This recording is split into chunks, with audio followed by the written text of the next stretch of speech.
much more comfortable than he is. You know, we've both covered him on the campaign trail when he gets out there in front of a lot of people and he can walk back and forth on the stage. He's a much different sort of communicator than he is when he sits behind a desk. George Bush is about to address the nation about the war in Iraq. I love these Oval Office speeches. It's kind of like watching a late-night horror movie. Good evening.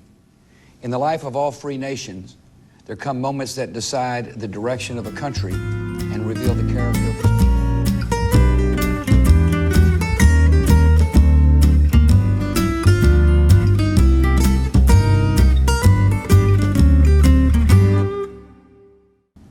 In Iraq, an ally of the United States is fighting for its survival.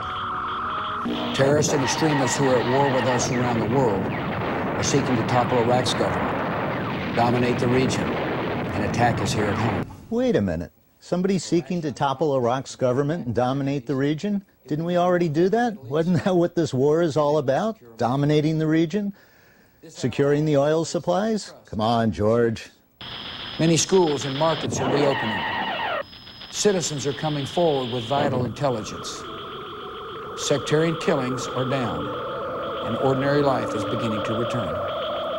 Ordinary life is beginning to return. Ordinary life for Iraqis these days means disease, starvation, no electricity, no water. Ordinary life. This guy has destroyed the country, can't put it back together, and is trying to paint a rosy picture for us that ordinary life is returning. Come on, George. Yet Iraq's national leaders are getting some things done. For example, they have passed a budget.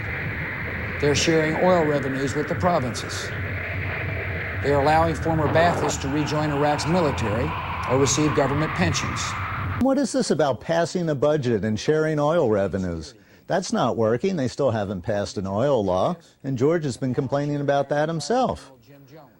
In fact, one of his buddies at Hunt Oil just signed a separate deal with the Kurds in the north. They're not betting on Baghdad, they're betting on the Kurds. This whole experiment's falling apart, oil and all. By July, we will be able to reduce our troop levels in Iraq from 20 combat brigades to 15. General Petraeus also recommends that in December, we begin transitioning to the next phase of our strategy. So here's the kicker, and this is what everybody's been waiting for, some troop withdrawals, right? So he's going to bring 5,000 home by the end of this year and 30,000 home in a year from now. And where will that leave us? Right back where we were 9 months ago before the surge started. 130,000 troops occupying a foreign country. This vision for a reduced American presence also has the support of Iraqi leaders from all communities. At the same time, they understand that their success will require U.S. political, economic, and security engagement that extends beyond my presidency. Now, there's the real message in this speech, extends beyond his presidency. Listen, George knows this thing is lost, but he's not going to lose it on his watch. He's kicking the ball down the road, as people have been saying.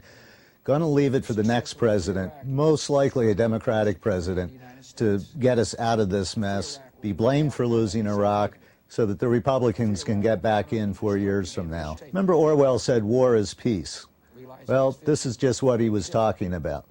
War is peace if you keep people at home quiet because of the fears of war. Permanent state of war. That's what this guy's talking about. Permanent state of war. To the Iraqi people, you have voted for freedom. And now you are liberating your country from terrorists and death squads. You must demand that your leaders make the tough choices needed to achieve reconciliation. Hey, and the American people should demand that our leaders make the tough choices. In fact, we've already done that. That's what the elections in November were all about. It was a demand on our leaders to get us out of Iraq. Well, he didn't surprise anybody. He's keeping us there for years to come. Permanent war, domination of the region, control of the oil resources. We know what it's all about, and no amount of speechifying from the Oval Office is going to change it. The people know what's going on. We've been sold a bill of goods, and now it's time to end it. Some say the gains we are making in Iraq come too late. They are mistaken. It is never too late to deal a blow to al-Qaeda. It is never too late to advance And there's the freedom. final straw. Al-Qaeda, 9/11, all over again. Even Bush has admitted that 9/11 had nothing to do with Iraq. Iraq had nothing to do with 9/11. But here we are, Iraq, Al-Qaeda, and as he ended up, God bless America, I'd say God help America. I'm Paul George, here to tell you Orwell was an optimist. Hey, make popcorn, not war.